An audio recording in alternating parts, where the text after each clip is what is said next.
series, theologically conservative Christians might be asking, what kind of sexual ethics progressive Christians even hold to?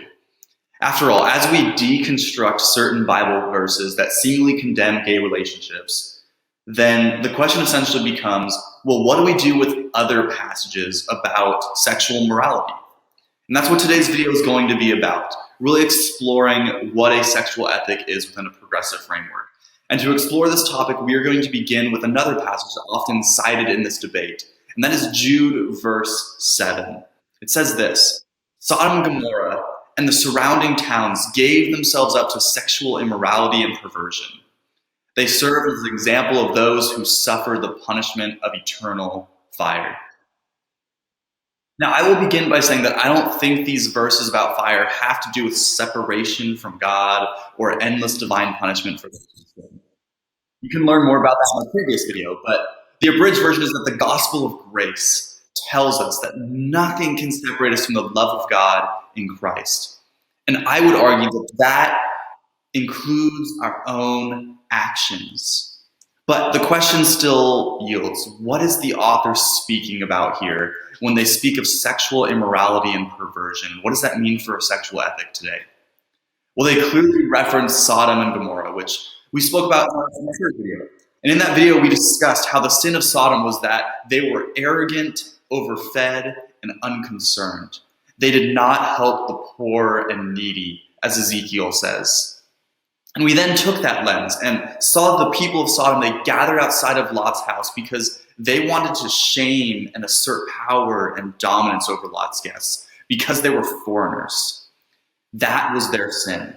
Not consensual gay sex, but rape. And this is where we and many others start with sexual ethics. The idea of consent. Is everyone who is involved in their right minds and in full agreement that they would like to participate in sexual activity together?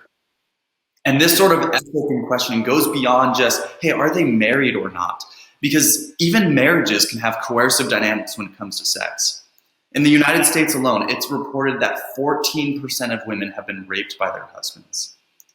And if you expand that statistic to include women who are unmarried but in committed relationships, it rises to 25% of women who have been raped by their partners.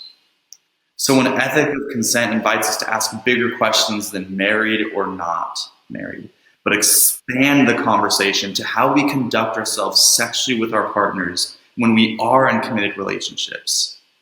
An ethic of consent seeks to make sure that everyone is comfortable at all times. And as a result, it requires listening, communication, and a sense of mutual responsibility. There's, of course, some nuance still to this, such as the fact that what we desire in a moment isn't always the best for us in the long term. But nonetheless, consent is a powerful place for us to start with beginning to re-examine a sexual ethic. In fact, it adds an extra layer of nuance to our last video, where I spoke about how we are to embrace the natural desires God gave us, rather than let religious teachings tell us to embrace what is unnatural to us as individuals. So gay people shouldn't let religious teachings tell them to be in straight relationships or celibate if that is not what comes natural to them according to their design. Yet the teaching to follow your natural desire sexually obviously requires an ethic of consent alongside it. So that is where we should begin and continuously return to when speaking about sexual ethics: adult consensual relationships.